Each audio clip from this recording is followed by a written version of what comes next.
And we are live. I hope you can hear me because I can hear myself. So, joke's on you if you cannot hear me. Because welcome to today's stream, guys. It's a bit spontaneous. I don't need headphones actually because I already listened to the music. So today is going to be a bit special stream.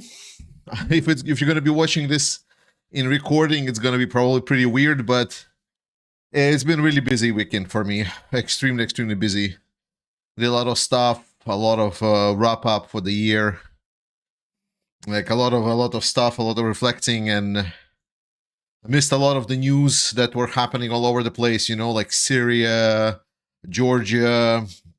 If you don't know, like in Syria, there is like the counter Russia/Assad forces are attacking and taking over huge parts of the country.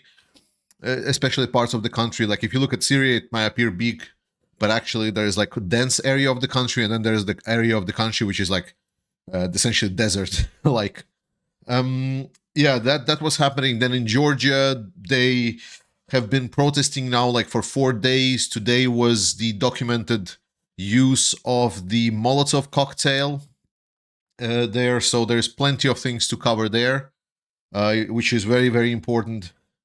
So a lot of really interesting stuff, like some news around the Ukraine front line, obviously, like what's happening at the front line.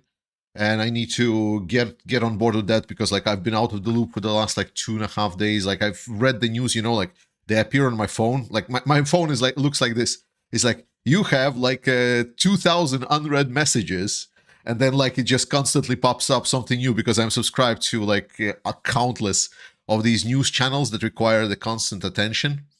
So sometimes it just like, you know, when I'm reading or something or calculating, then I just see some news headline pop up, and then that's basically how like on first headline basis I kind of was following. So I'll need to catch up for that. So video coming tomorrow. Most likely there's going to be a lot of news. So most likely there's going to be a lot of videos coming next week. But again, most of the videos you will see from me in January because that's when I'm going to be starting doing this full time. So today, sorry for the long prelude. So today we're just going to be chatting, guys. I need a bit of a time off, so to say, and apparently because like I've been doing this for now almost 3 years, so I already have this knee-jerk reaction, like, you know, like if you want to relax, and I want to relax with the boys and or the girls that are in my community, but like with my buddies and friends, then I instantly start thinking that I should probably fire up the stream and chat up. So usually we do some kind of Q&A stream. I answer some of your question. So today let's just chill up. I have a bottle of beer, first in like 2 weeks or something, if not more.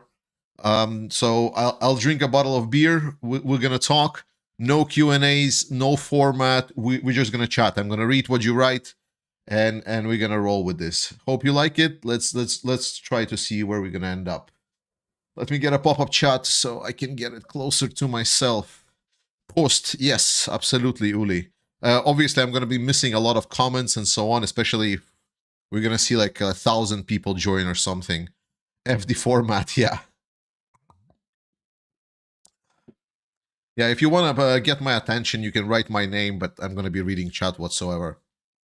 Lisbeth Melgard writes, do you think there is a chance Tartus... Oh, yeah, I'm instantly starting, like, answering questions. Will fall to Tartus... do you think there is a chance Tartus will fall to Tartus? What is Tartus? I think maybe this is something that I missed. Is it in Syria?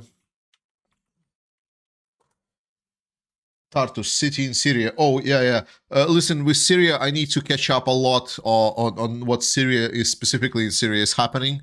So if, like, you're looking for some details in Syria, that was, like, very far on my news kind of headline. Like, I've seen the map. I've seen defiling. Is it defiling? Did I wrote defiling? Defining. Defining. Is it defining? Am I? Yeah, I think I misspelled that. Sorry. Automatic correction, probably. Defying. Yeah, defying. Defying. Thank you. Good point. I'll fix this. Up. The defying.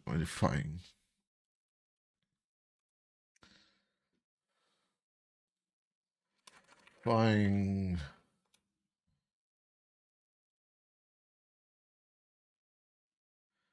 Yeah. Oh my god, English, why is so hard?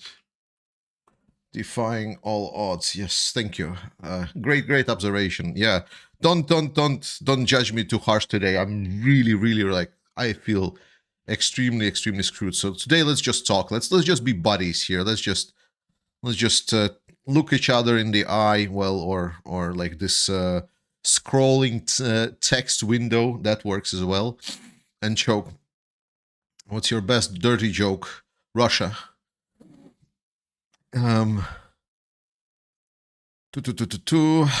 Thoughts about Georgian Legion and Georgians in Ukraine will ever their contract to go to Tbilisi. With Georgian Legion, like there was like this big mess with Georgian Legion, and it's unclear what's the situation, and I never got myself like to really understand that situation because it is because it is like very convoluted, and I always was like following a little bit like, you know, more relevant things. I know with Georgian Legions there have been like some shady business with how they are gathering money, or maybe there is no shady business, but I just don't have the knowledge on this, and that's why I don't know what they're doing, if Georgian Legion is still a thing. So they haven't been really on my radar for that long. I'd love to have a beer with you. Hey, you can have it right now. And it's good. Why can't Ukraine go to Transnistria and club the 2,000 Russian troops there and troll the Russians?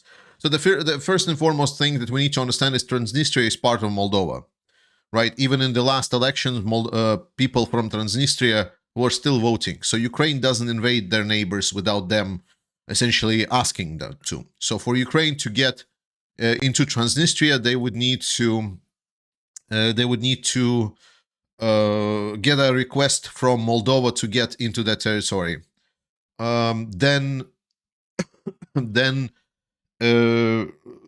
then the second one is people always mention that there is like a big armament storage facility that is like the biggest in Europe, I believe, where they store armaments.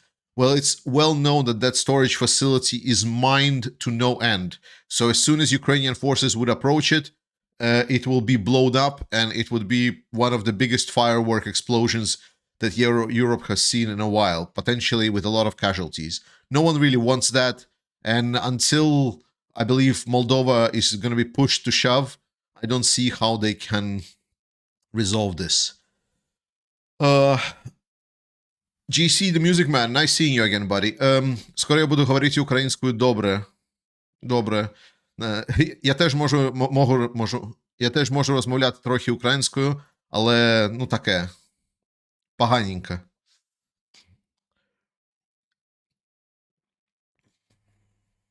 Ukraine doesn't need to do this. The Moldovans can do them themselves, with Georgians also opening the front in the occupied territories.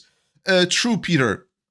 Like, we need to understand that Russia right now is having a lot of troubles, right? The influence on Russia across the world is waning because of what is happening in Ukraine.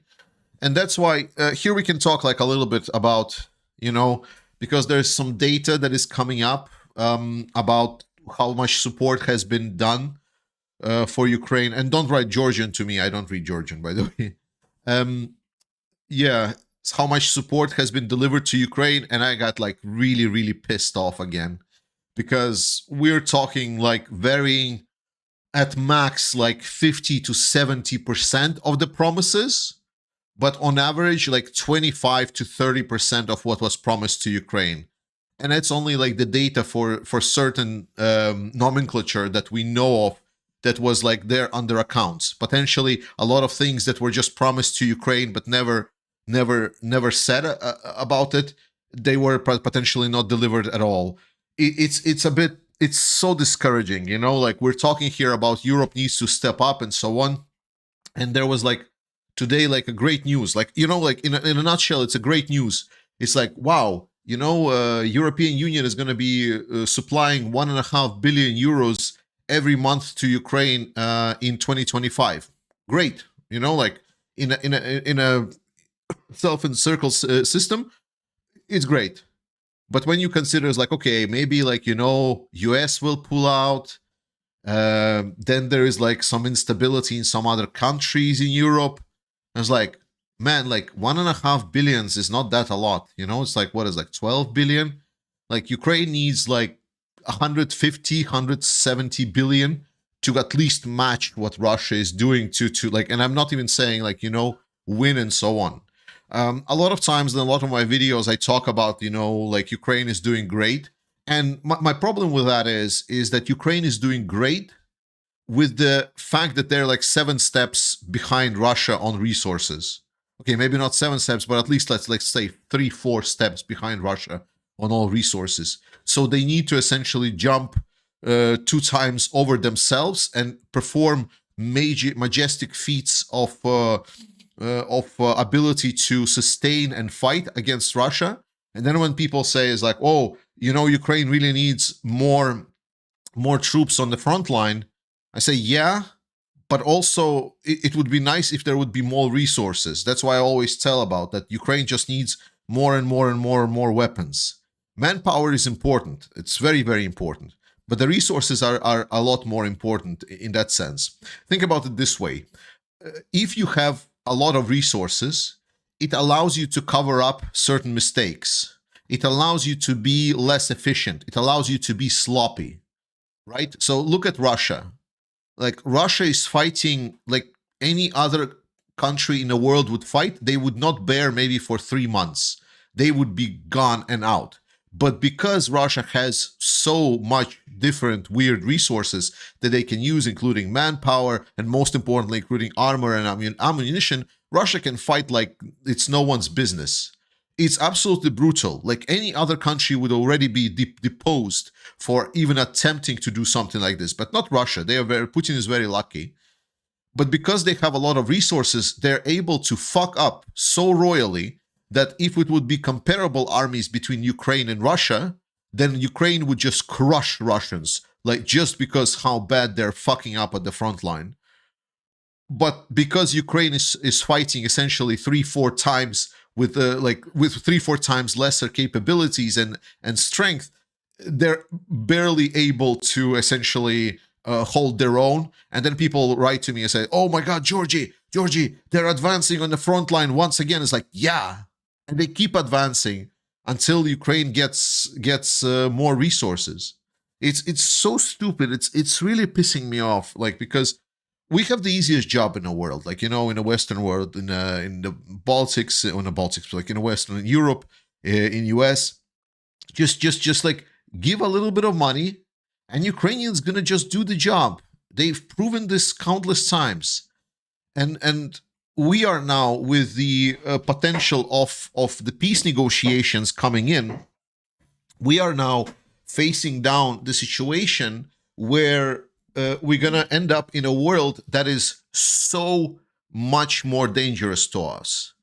I did not understand ever this desire by Joe Biden and the European leaders, desire to create this multipolar world that Putin is so eager to create, right? Because what they're doing essentially saying, okay, we're maybe going to come to some kind of scenario because Ukraine is saying, give us more weapons, but we're not giving more weapons. Like, the discussions that we're having right now in Europe is how we can match the supplies of weapons to maybe if US is going to pull out. How are we going to match the supplies for weapons? Yeah, but the current level of supplies of weapons is not sufficient. We need to consider thinking like how we can do even more. And that's super freaking annoying, because we're going to end up in a world where dictators now are going to violate their business. International law is a fucking joke. Our democracies are now going to be completely under threats. South Korea, Taiwan, they better start thinking about rearming themselves and so on. And this is the world that we are creating, right? And we have the easiest option to prevent all of that. Like all of that. Just like it's gone. But because either we are afraid of winning or we are just like incapable of thinking about winning because we have some kind of loser mentality that's been engraved in us over these last decades, we're now like thinking is like, oh my God, how can we make sure that there is some kind of negotiated solution? Negotiated solution, my ass. Like the worst phrase that I think that came out in this conflict was that all of the wars end up in negotiations. No, fuck no. Second World War didn't end up in negotiations. The only negotiations there were with Germany is like, how are we going to prosecute your war criminals? And how are you going to pay reparations and so on? Like that was the talks. Like, and now we're talking about, well, let's divide Ukraine by the Korean scenario. Russia will take some part. We're gonna have like some troops in the Ukrainian part. It's like, why are we doing this to ourselves? Like, stop hitting yourself. Like, we are like a idiot fool creature that just like slaps themselves in the face and just like no one is coming up to stop us. It's like, stop hitting yourself. No need to hit yourself. Like, I don't understand why there is no desire to win. It's so simple, and this escapes me completely. Why we are in this situation? It's so shit. We clench our butts in Romania at the moment. Finger crossed. Is it today the second round of elections in Romania? Romania. Second. Is it today? Romania exit polls. Euro-Atlantic forces lead in highly contested parliamentary elections. According to the site projections by pollster Kurz, quoted European... Okay, I don't trust the quotes. Okay, I don't see if it's today or not. No, second round will be held on the 8th of December. I guess you mean it like in general, like that, because that far-right Putin and Nazi-supporting guy won the first round. Yeah. Okay, sorry, I should have just read the chat. You already are telling me, guys. Thanks. It is frustrating to talk to intelligent people I know who have been at least slightly influenced by the Russian propaganda infiltrating into Western media. True, Stu. Look, like people have so much dirt in their brains. That's why I like to talk with people, you know, on whenever I get into these conversations. I like to talk about the basic things, you know, like worldviews, like do we like democracy or not? Because like if a person's like you put a question is like, listen, do you consider that democracy is of value? Right? You need to agree on something to start going forward. Because if the person just says like, no, democracy is kind of, you know, shit, well, then we have nothing to talk about. You know, it's like you can ask, like if you are afraid that the person is going to lie to you and say it's like, oh, they're just going to tell me that they like democracy, but maybe they're actually secretly authoritarian. Because a lot of people do, like a lot of people like the authoritarian leaders. You can poke him and ask them like, you know, it's like, would you love that some of our poverty problems would be solved and so on?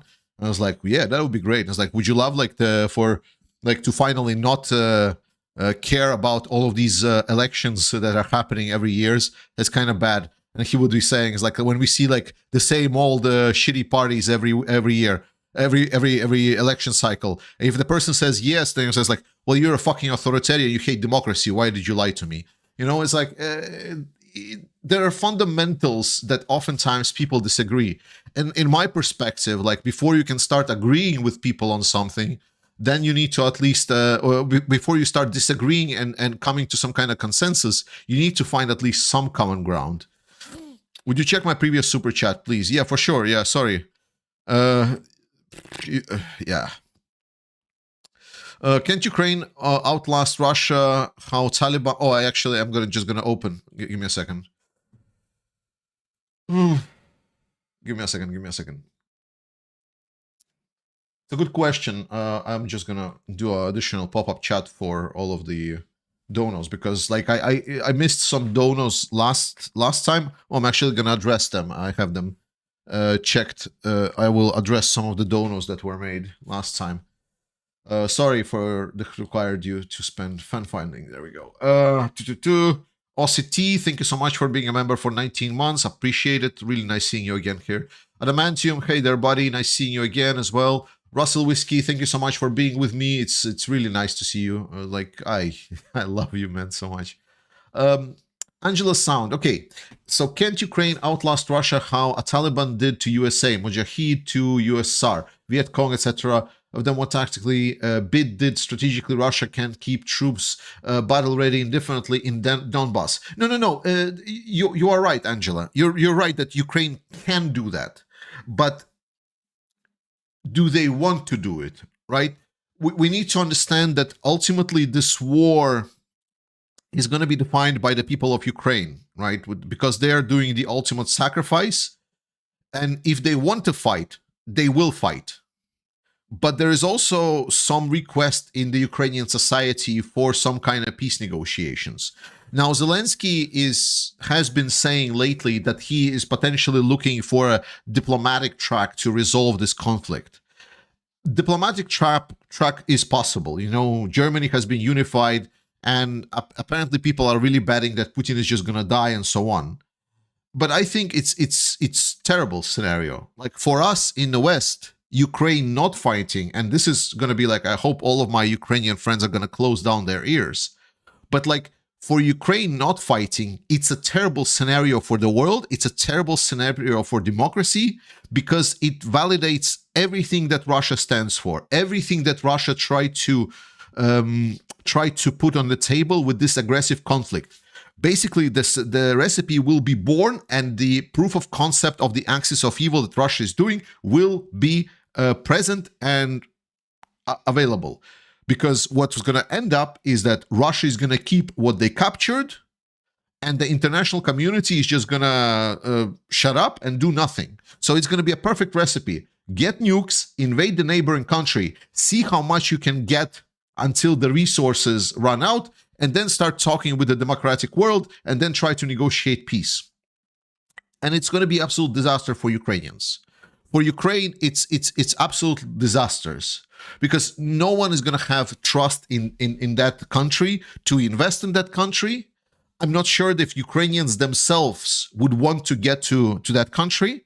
And moreover, Ukraine will essentially hope that they will get the payment for reparations and damages that Russia did, maybe specifically from European unions or somewhere else.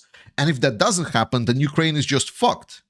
So there is so much risk in ending this conflict where it is right now for Ukraine, just because it's, on one side, yes, people stop dying, and then we get into some kind of peace negotiations, and we cannot push Ukrainians to do it. It's their war to fight, and it's their war to stop whenever they decide. But for the rest of us, it's a disastrous scenario. It's absolutely stupidly bad if Ukrainians would just decide to stop. Our best scenario, as I said, is crushing Russia, and then we basically get into this, I don't want to call it like a golden age, because nothing is written at all.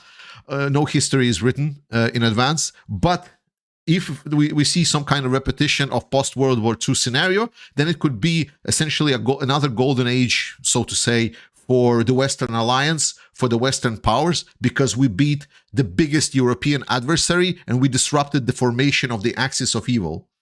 And instead, we are seemingly leaning toward these half scenarios. And because Ukrainians have been asking us, please give us finally enough weapons so we can win, and they saw that we are not giving them enough weapons to win, so how can we request Ukrainians to fight more if we're not actually in this game for real? If we just want them to fight Russia, but we're not sure that if we want to really get into this conflict. And on my side, like I want to underscore that from our side, getting into conflict is just maybe tightening the belts just a little bit and help the Ukrainians just a little bit more. But we're just stuck inside of our own political cycles, and we are so full of ourselves and full of shit that our politicians are bringing on the table that we cannot wait until we can get back in time like it's some magical clown show from the Back to the Future, and we just go back to the February 2022 before the invasion, and we get back to that world. It's ludicrous. We are literally crazy. Okay, I got the subscriber chat. Let me get the live chat so I can read your responses. There you go. Yeah, I'm gonna be reading chat, guys. I know you write me this. I'm not gonna read every question. I'm just gonna be reading when I'm gonna be reading. How you feel lately? I feel great. I feel great. I need a break. No, not a break. I need to do it full time. Like, because I've been doing this a lot. Like, and I've been doing both things, like my most primary job and this thing, full time, basically. And that's just a lot. You know, it's like over 2 years, it's just a lot of accumulated tension. Yeah, I had some vacations, thank fuck for that. But still, like, my brain is always on. So I just want to, like, have this, focus on this thing, and do more. You know, it's like more videos, more content, right? Like this stuff and so on. At least it's like a singular focus, and it's going to be great.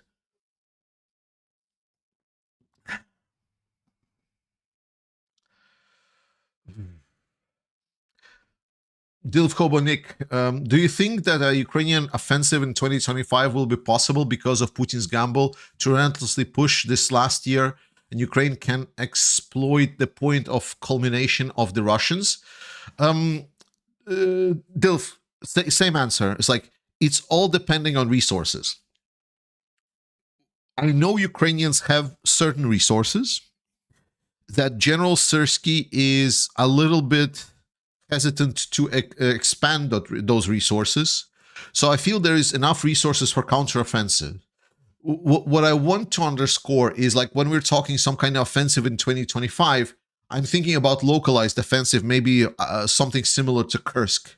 Don't expect that it's going to change the direction of the war. We have some of the Russian data for production. It seems that in the second part of the year, they were able to pick up certain developments and grow of the production of equipment in Russia. So they're able also to increase production on their side. So Russia will continue pushing, right?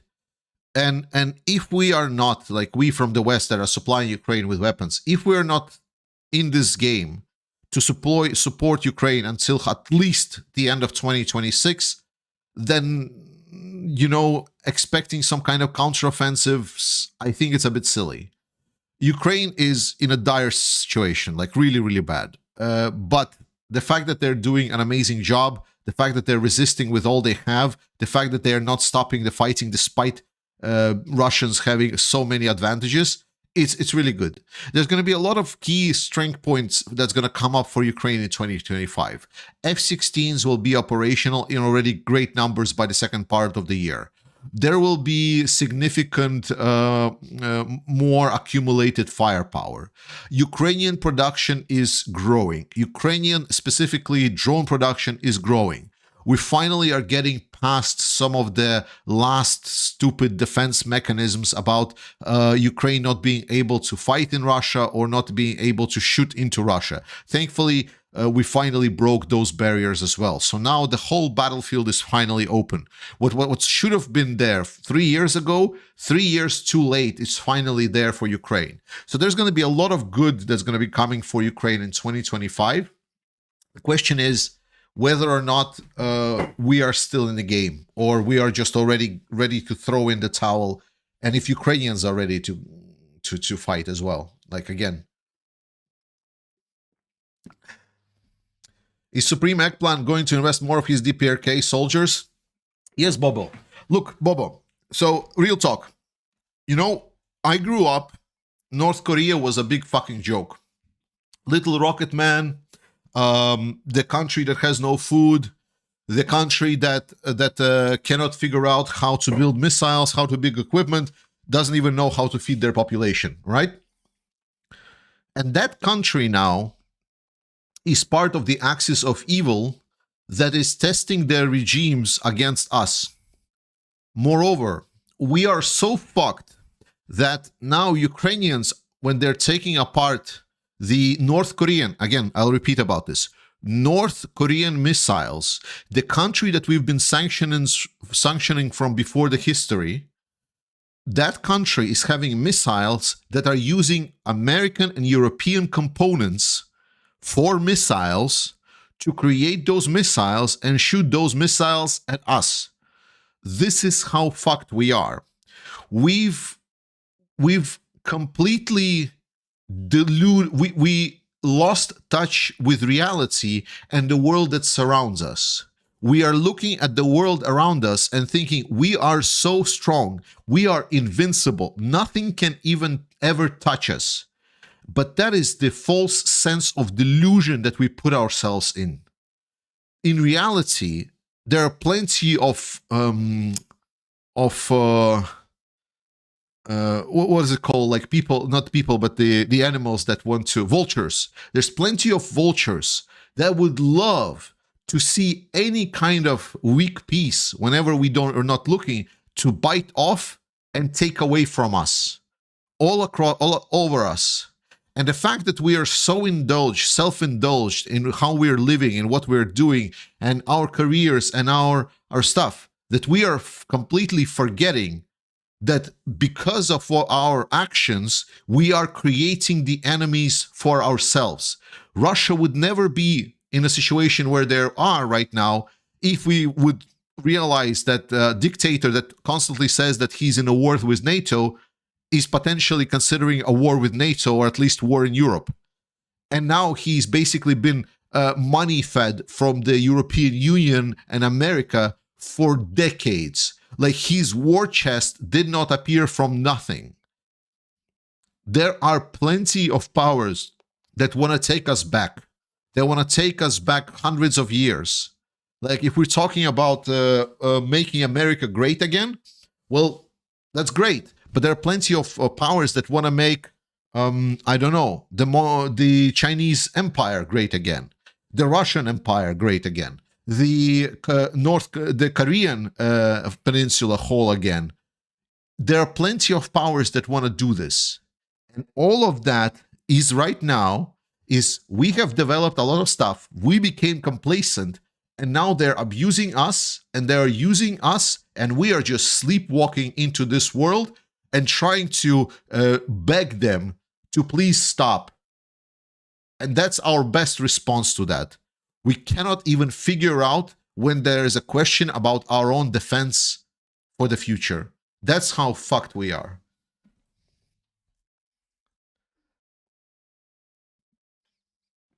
Because in our world, in our brain, we're always thinking, you know, like we're capitalist societies, right? So for us, we think it's like, oh, it's they're never going to invade us and fight us. We're their biggest trading partner. It's going to be too expensive for them. And that's capitalist thinking. That is capitalist system and capitalist system thinking. Because people think it's like, that's going to destroy their economy. They will never do that. Well, unless they don't think in the same principles, the core values. Is for them, for example, being on the top, establishing the multipolar world is more important than preserving their economy, like for Putin is right now. Are you going to tell me with a straight face right now that whatever Putin is doing, even if we get parts of the Ukraine with this settlement, do you think that this economically would benefit him? Now, I know the arguments about, oh, there's so much oil, there's like so much gas under Ukraine, and he just wanted to do this, is like, yada, yada, yada. Russia has plenty of resources. It doesn't matter. Besides, Russia doesn't even have technology to develop these areas, at least efficiently. But it doesn't matter because he is proving the different points. He is proving the things that are value for him. He is making a statement and creating the axis of evil that are gonna go and topple the world that we have been living in for the last 70 years. And you can say, oh, it's just dictatorial delusion. He doesn't care about people think. He doesn't care about things. True that. But we see that population of their country is willing to follow along with that. We are getting in how would I say, like ideological clash. So when we're talking about the Iron Curtain, the Cold War specifically was the war of ideologies. Fuck. You get what I'm saying. That is what is being created. And instead of like realizing that we're just sleepwalking into another Cold War, we're just like, oh yeah, sure. It's too expensive for us to support Ukraine. Let's not do it right now. We need to focus on ourselves. Okay, sorry for the rant. It's just like been boiling. It's, you know, like my problem is that I need to tell about this. I would want to see that being talked from the guy that has like the clout, because I am a guy with a beer and a t-shirt on the internet. Okay, I don't have any like clout or position on power or so on. There's so many like these clown politicians that have been building their careers for forever and so on. I want them to tell me that. Like, I want to look at our politicians like damn straight, you know? Finally, like, there is a guy that understands this. And instead, it's like, plup, plup, plup, limbic scenarios. It's like, oh my God, the Baltics are yelling about like that we need to protect ourselves, protect democracy. It was like, well, you know, but like maybe Nord Stream, let's trade some components to Kazakhstan. Maybe like all of this is like, wow. It's just it's so obvious where we're heading, and that's what annoys me the most.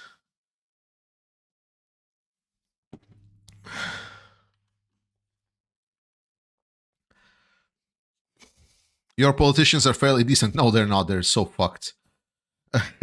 Well, I mean, Denmark, to be honest, Denmark, like, I think people in Denmark, like, understand that their politicians are also not perfect. That's true.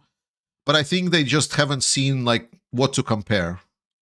Because, like, comparatively, Danish politicians are, like, the amazing. Like, they're, like, an amazing category compared to, like, Latvian politicians. Though there's, like, plenty of pretty good politicians also, like, in Lithuania and Latvia. I will give it that. Like, there are pretty good politicians. Yeah, we're here for the Reds. Yeah. I love you two guys.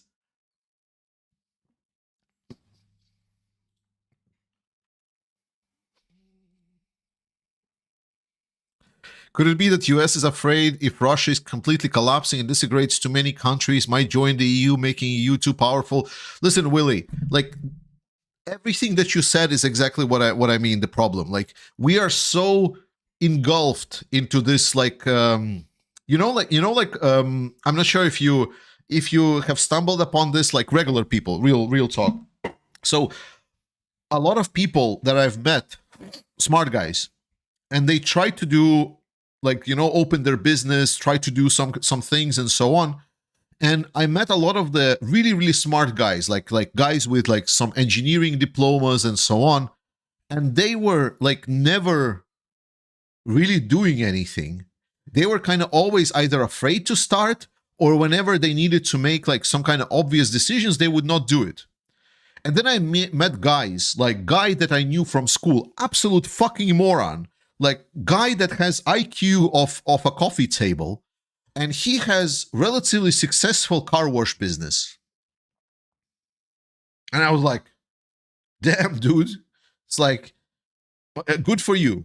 And the thing is, like, because he doesn't think, he just like, well, I wanted to do something, I like this, I know about cars and so on, so I'm gonna do car wash. Cool.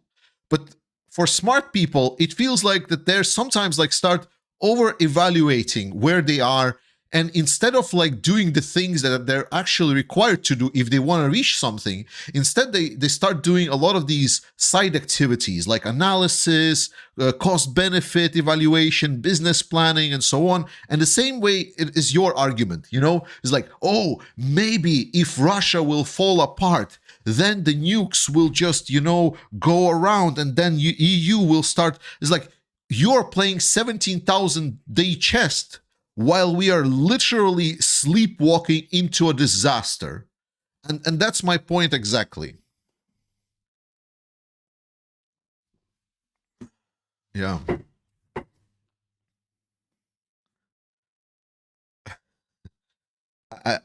Morocco, I don't know. I'm sorry, I don't read German.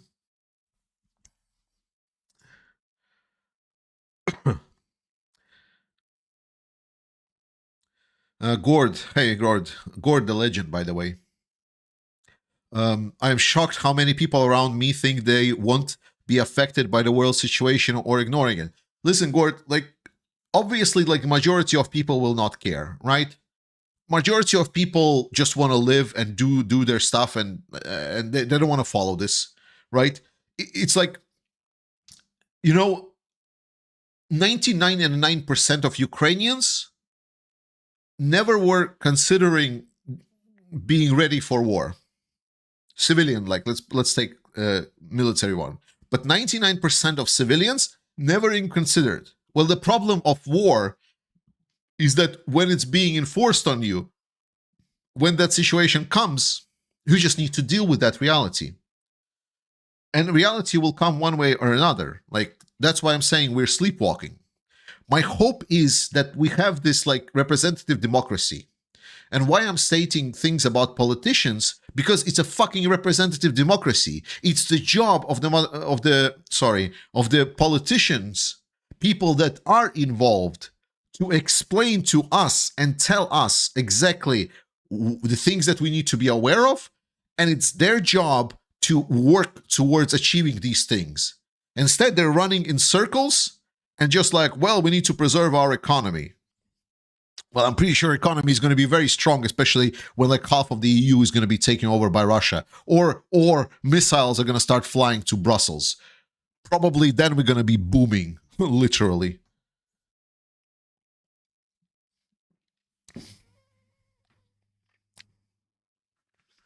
With regards to peace talks and when Trump's is going to be rejected, yeah, we heard like a little bit recently from Putin. He's been basically taunting Trump, so I have very low expectations that we will see Putin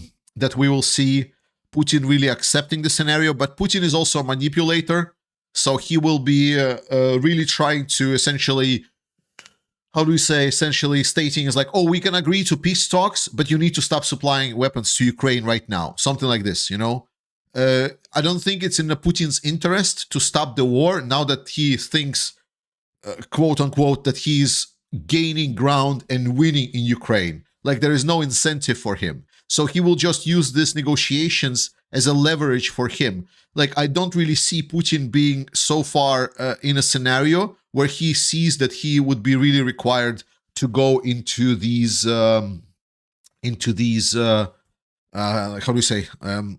like in actual honest negotiations, because he's getting everything that he wants, right? He's getting everything that he wants. He will only stop when he's stopped. He will agree to negotiations when he's pushed to agree to negotiations. And that can only be done by giving Ukraine more weapons. So that's why I'm kind of like, I'm looking at this plan that is being proposed by, oh my God, what was the name of the Ukraine envoy? Oh my God, Kellogg, yeah, Kit Kellogg. I think was it Kit Kellogg. I think it was Kit Kellogg. I don't remember his name. So the Kellogg, General Kellogg, and I was like, that plan is a lot of fantasy. Like, I'm not sure if General Kit Kellogg likes science fiction, but his plan is pretty close to science fiction, if I can say so. Because like there's like some really, really fantastical scenarios, like Russia just agrees, then we just gain like over 1 million other troops. Or some people said like, well, Georgie, it doesn't have to be over 1 million military troops that are going to be stationed on the Ukrainian border. We can just bring in F-16s and other technology that are going to be patrolling the border with Russia. It's like, are you for fucking real? Like, do you expect just Russia just have like not F-16s, but people said like F-35s? Are you expect Russia to just be okay with F-35s patrolling? Russia will not agree to those kind of demands ever. So that's why I'm a little bit kind of like, it's going to be negotiations, whatever, we'll see. I want to underscore that we in the Western world and Europe, we do not benefit from negotiations. Ukraine is benefiting because hopefully they can get some kind of negotiations going. But we are not benefiting from this. We would benefit from Russia losing completely. That would be the best outcome. JB, Україна бореться з монстром. Як, на вашу думку, Україна може вижити? Ukraine can survive. So the JBR asks, Ukraine is fighting monster, how Ukraine can survive? Ukraine can survive if we get our shit together, if we start supplying Ukraine for real. Not like promise 100% of promises that we make and then deliver on average 40%. I mean, that's not serious. That is a little bit not serious. But instead, we would require to actually deliver on what we want, like, and actually deliver enough for Ukraine to win. And the second part is for Ukraine to finally realize they cannot just depend on their structures that were there pre-war. A lot of the current Ukrainian military structures are running like they're having a professional army. They don't. Ukraine doesn't have a professional army anymore. Ukraine has mobilized army. Half of the army never were military, if not more than half of the army. And it's absolutely fucked with what is happening there right now, and it needs changes fast. So those are the two biggest things that Ukraine would need.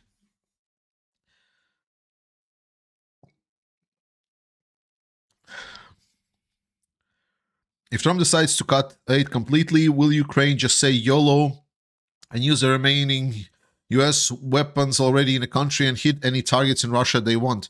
Yeah, they could, but like you're like, that's not how you fight wars, Dil. Like your plan is as simple as people that describe to me as like, oh, Putin is going to use nukes, because it follows about the same pattern. It's like Putin use nukes, ... Russia wins. Your plan is about, well, US stops supplying weapons, Ukraine uses all US weapons, ... something happens. Like, it's not a very well thought through. If Ukraine will be forced to face them alone, they will not stop fighting. They will not stop using weapons efficiently, because why would you not use? But they will definitely look for options how they could fight more efficiently, even if they break more rules of warfare. I'm not completely sure why Ukraine is even considering still them, but because there's like some social pressure from the allies. It's like, oh, Ukraine needs to be this white knight in shining armor. They can never fight like dirty against Russians, those monsters that are executing their prisoners of war. Ay, ay, ay. It's like, no, Ukrainians need to be like, oh, don't target any civilians. Be sure that there is no collateral damage. Do not use landmines, because they might be hurting like some kids that are going to come there in 25 to 50 years, even despite the fact that if you don't use them right now, you might not even have a country in 20 years. All of that shit, you know? And yet, we are not supplying Ukraine with enough weapons. Yeah. Okay, I'm been ranting a bit too much. How you guys been doing? Tell me something that you've been hang up. Like let's like, it's me talking most of the time. Let me read your like let's me voice some of the things you've been doing. Write me your things, like what you have done for Ukraine lately. I'm gonna share it with everyone, and it's gonna be pretty cool. Like, because I think Ukraine pre-invasion was making 40% of Volkswagen's wiring harness. The West has already in Ukraine. Yeah. Again, the point that I said about economy and so on is here. Is like Ukraine was very. It's like, you know, we are providing so many advanced weapons to Ukraine, and we're investing so much money to Ukraine. Then it's kind of stupid. Like, why are we investing money yet we're not investing enough so Ukraine wins? It's like, that's a stupid investment. You know, like, we get the biggest return on that investment if Ukraine wins. It's like it's even like, if we're talking capitalist logic, like, it just makes sense. Like, there is a threshold after which, like, the investment of Ukraine, because Ukraine will be getting more resources than Russia, Ukraine is just going to win over Russia. So all of our investment, like, are going to multiply, because Ukraine is going to be a rich country, is going to join EU, new resources, and so on. We're going to get the spoils, because we're going to be the victors. You know, all of the benefits of victory are going to come to us as well, because we help Ukraine win. But if we support Ukraine a little bit, and it reaches out some shitty, weird agreement where there's going to be no economic growth, no feedback, and Ukraine is going to be left at this black hole of economy that would need to be fed with money for the rest of the decade, if not century, what the fuck are we doing? Like, even if we're talking capitalism.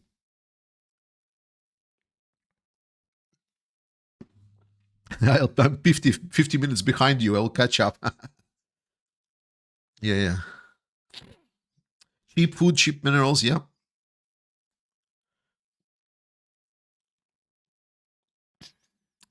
Zelensky was playing games with his comments about NATO. Not sure what you're referring to. Maybe I haven't seen some of the last interviews. I need to catch up during, I don't know, tomorrow maybe, or during today, overnight. I don't know.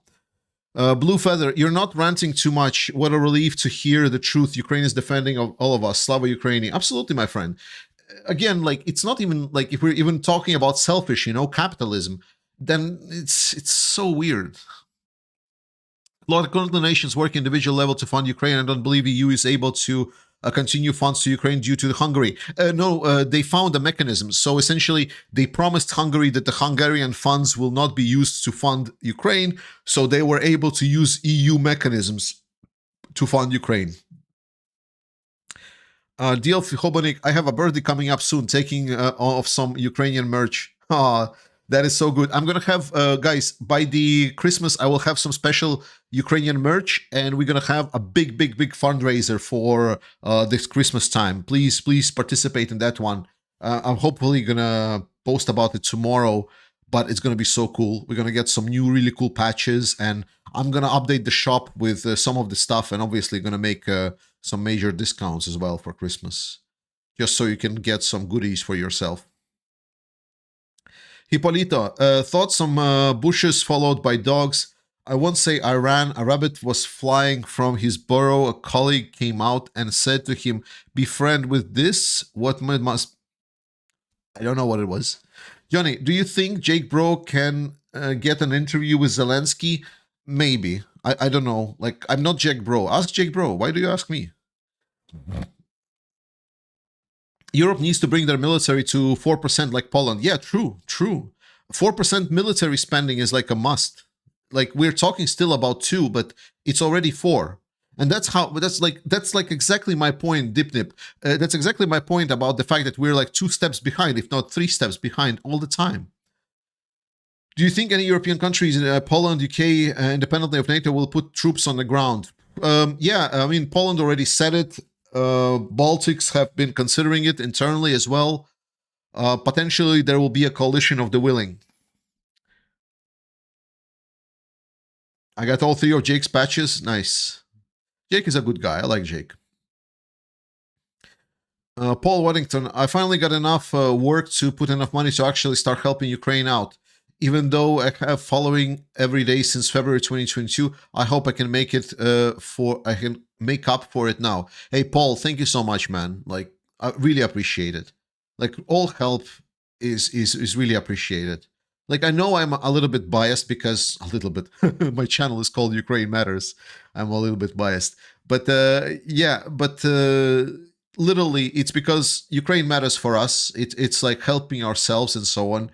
And because I have some friends and family, it's really appreciated, because you're keeping my friends alive, and I couldn't ask for more. Like, you guys here are like, with all of your fundraisers and donations, I know we're talking about what it means for the units, for the guys at the front line, and it's true. But for me personally, like, when I see we're completing every new fundraiser, I just like, man, this is another time for some of the guys that I know, some of my friends, that potentially we're going to have a beer with them at some point as well, and they might survive this.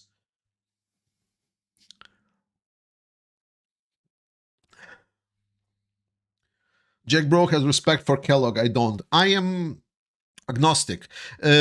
Jake Bro, he has the same thing that I've noticed a lot of other people do, is they're looking at MAGA, and they're looking at the statements that MAGA did, like in 2022 and 2023. And what we've seen is that a lot of people on the MAGA side, they completely disregarded those statements. They completely like went 180 from their positions. So that's why I'm looking at the Kellogg, and I'm looking at his track record, and it's good. So there is like some positives there, maybe. But because he's part of MAGA, I cannot really truly look at it honestly. So I'm going to be evaluating him what he's gonna come up to the table. His plan is ridiculous. Yeah, the plan is shit. Absolutely.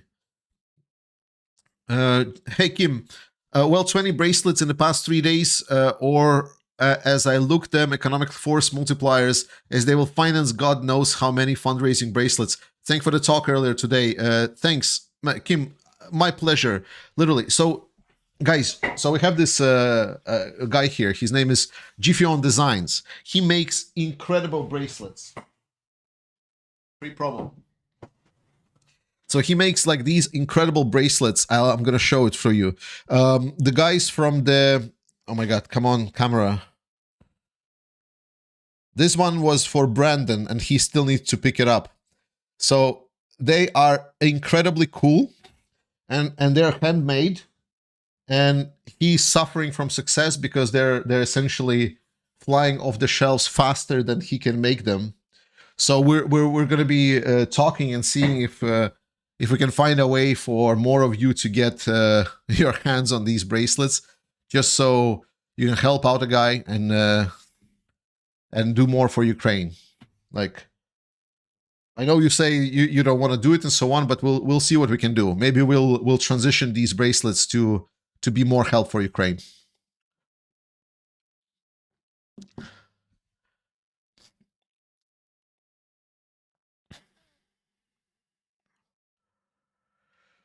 Russell, Georgie, why do you think the famous brigades get most of the fundraising? What about the 49th Carpathian Siege Brigade? They're kicking ass, big style ATM. Well, Russell, it's so there are reasons. There are multiple reasons. A lot of Ukrainians are fighting really hard. Everyone is. And a lot of the famous brigades are so-called fire team brigades. So a lot of these brigades that are having a lot of help, like biggest helps, like 47th Brigade, 93rd Brigade, what else? K2. That's not a brigade, but you get my point. Like Kraken and so on. You know, a lot of them are like fire teams. So whenever there is like a fire somewhere in the front line, they're just pushing people from these brigades to plug in the holes when there is a leak. And that's why a lot of these brigades are expending a lot more equipment than some of the other ones, despite the fact that they might having like some of the really good equipment, like 47 brigades, you know, and Bradley's famously. But they still need a lot of help. So that's why, like, I feel a lot of these famous brigades, some people says like that a lot of other brigades need help, true that, but there is also a lot of value giving also help to also the famous brigades. No worries, it's my pleasure. That dedicated survival nylon bracelets, yeah. By the way, Kim, if you didn't want any promo, I'm sorry, but now it's too late. I'm not giving out any information. If people find you, not my problem.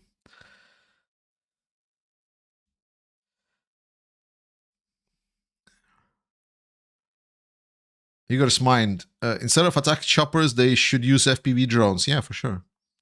Looks neat. Yeah, it's great. Ukraine's matters is self-evident, not biased. Yeah, true that. Edward Longton, I went to Ukraine embassy at the start of war in 22. They politely told me to go home. I was too old, 60. So, man, Edward, you're badass. Like, seriously, that is so good. That's a great story, by the way. Please send me more stories. That's like, I need to, like, guys, we really need to find a way like how to get these stories out there, because oftentimes when I talk with a lot of the other YouTubers, you know, they start throwing at me these numbers, you know, like, oh, I got these number of views, I got these subscriber counts, I got this fundraiser, that fundraiser, and it's all important, you know, like the statistics. The more views you get, the more clicks you get, the bigger exposure you get, so the bigger impact you get. Like, you know, like you're able to do what Jake Bro does. Like, it's incredible. He got like 3 fundraisers for over 3.5 million. You know, it's a good shit. But I feel that a lot of times, like, this personal aspect just gets escapes, because so many of you have such an amazing stories, incredible stories, and I want to find a way how we can get these stories documented. Like, maybe this is something I will be working towards. The memorabilia for all of these fundraising attempts, how we contributed to fighting this war, how it was the effort of many, many hundreds of thousands, and at least our community. So I will definitely find a way how to potentially document this and make some kind of a long-standing artifact that can stay there for generations to how do you say, to put in the work that you did, the stories that you did. I don't know how. We'll need to find a way. And because you guys are all worth it. It's a huge war. No one is asking you to do this. It's like so many people, as someone mentioned it earlier today, so many people just continue living their lives like it is, and they don't just give a shit. What happens, what happens. But you care. You fucking care. I care. And because we care, we're making a significant impact. Like, I have a flag over here. On that flag, I have names. Like, about half of these people, I'm pretty sure, are already dead. But at least I know that they were there and they fought.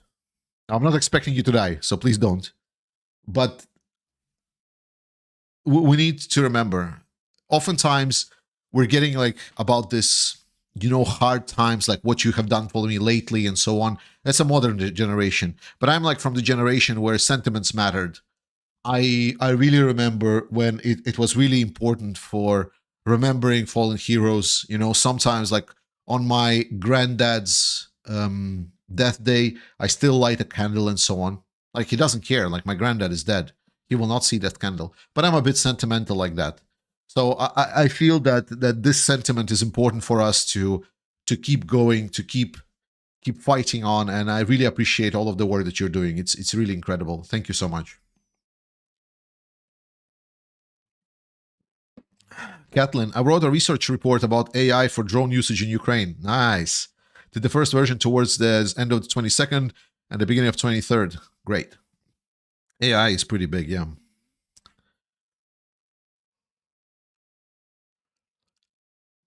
Candle's good, yeah.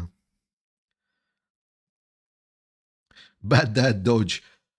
We get this stuff documented one beer at a time. You need to neck your beer and open another so you're one step closer to it. Oh, that's a good. I mean, like, something is nice. Will the situation in Syria have any impact on Russia and Ukraine? Yeah, if it continues escalating. So far, the dynamics are good, but it's not yet to the, like, so situation became bad for Russia because the forces on the ground for Syria, like, they weren't capable to defend some of the major parts of the country. And the opposition forces, I cannot find them, like, call them like freedom fighters, whatever, because these guys, like, some of the ideas they're proposing are fucking awful. It's kind of crazy.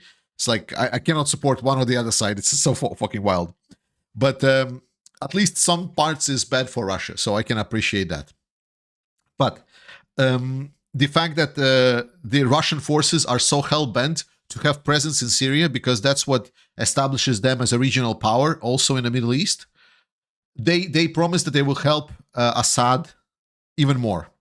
So now they are going to be forced to put some efforts to Syria. And the more success will these opposition forces have, the more impact this will help. This will do to help Ukraine. Already now, the reports are some of the bomber planes have been deployed to Syria from Russia. So there is less planes that are bombing Ukraine. So there is already an impact. But there should be more developments. H. Sorry, thanks so much for $25. Appreciate it. There's 3 different forces in Syria fighting against southern Russia. Oh, there's like a lot more, I think, Carolyn. because there is like Kurds, there is like these amalgamation of opposition forces, there is ISIS, some pockets still, there is like Assad forces. Technically, Israel is somewhere over there as well. So it's a fucking mess.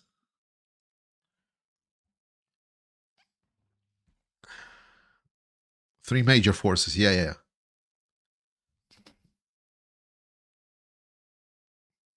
Why have NATO planes have been circling around Kaliningrad? I don't know. Georgie, maybe you said already, but what beer are you drinking? I am drinking a Latvian beer that I had. It's called Valmiermuža. It's Latvian dark beer. Oh, there we go. Finally, camera focused. Or not. I cannot see if camera focused or not. I hope it focused. So it's a Latvian dark beer. It's pretty good. We have a local Eastern European store, and we get Latvian beers there from time to time. Latvia makes some pretty awesome beers. I know I'm, again, biased because I'm Latvian, but I think a lot of the Eastern and Northeast, Central and Eastern Europe, they make probably one of the best beers in the world, for sure. So, and some of the Latvian beers are fucking awesome.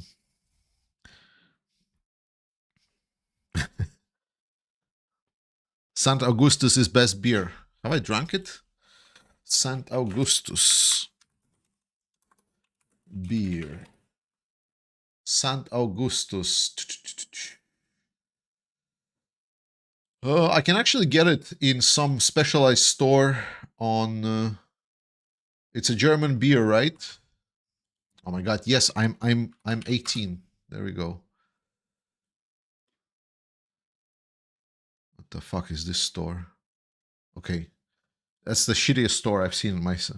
Ever tried Chernihivsky? Yes, of course. Really good beer from Ukraine. It's pretty good, but not my favorite. I like... Oh my god, what was it called? Tsipa. You know Tsipa? Tsipa beer.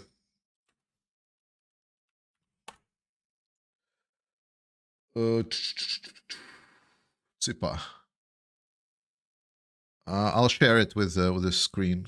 Give me a second. This one, Tsipa. It's from a small town in Carpathian Mountains.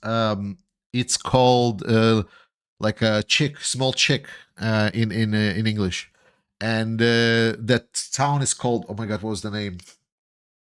Kwasi. We actually spend like over a week in Kwasi, near the brewery of Tsipa. Ever tried Karlovachko? Let's see. Let's see. I'm maybe on bad on names. I need to see the Karlovachko. Karlovachko. Yes, I did try this. But like essentially as part by, is a Croatian beer. Yeah, when I was in Slovenia, we drank a lot of Lashko, and I also tried some of the other beers. So, but I know Slovenia and Lashko, you have special relationships. So, if there is any Slovenians here, I understand you very much, my friend. So, we drank a lot of Lashko. Bad Dad Georgie, my keyboard doesn't even have those characters for the ale on the keyboard. Please post the links. I mean, people already are posting, so I'm just going to post names. You can just copy names and just put them in Googles. Karlovachko. Search. This is the search for Karlovachko. Oh, I cannot post. The link is too long. Damn it.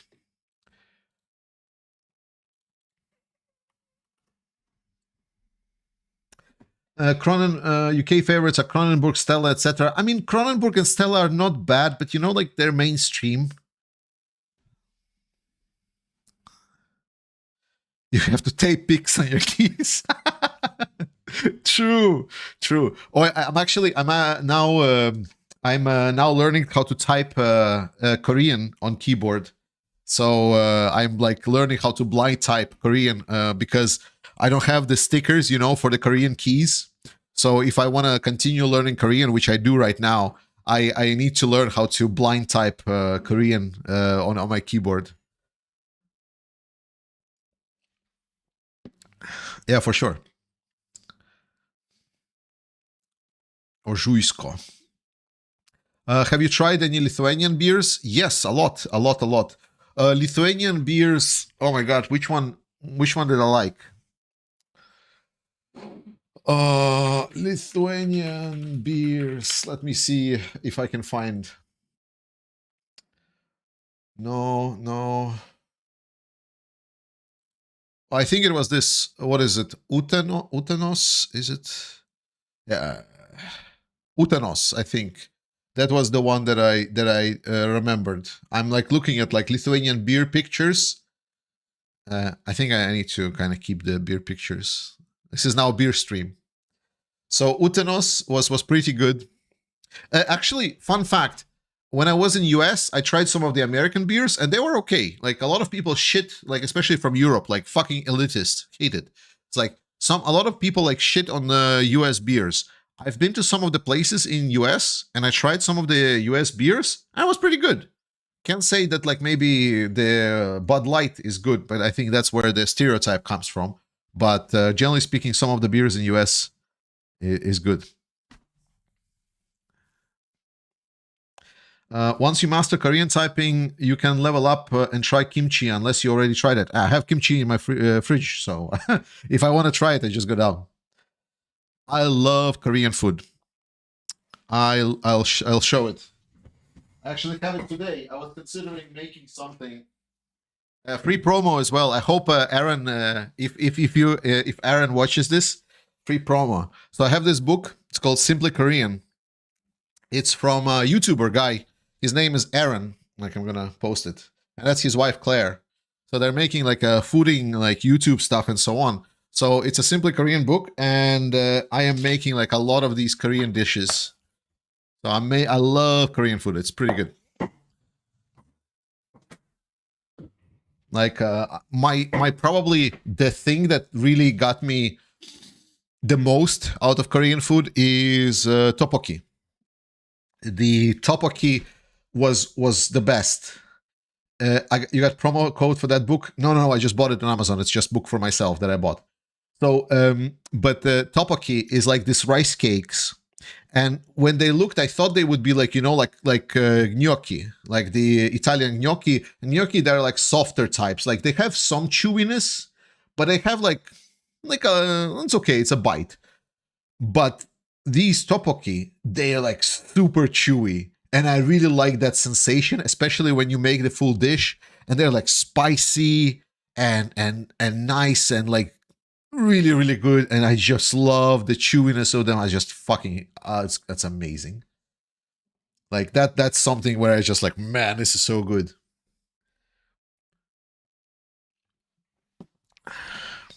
Okay, yeah, we're down to the beer stream and so on. But I'm gonna wrap up, guys, because I need to start catching up on the news.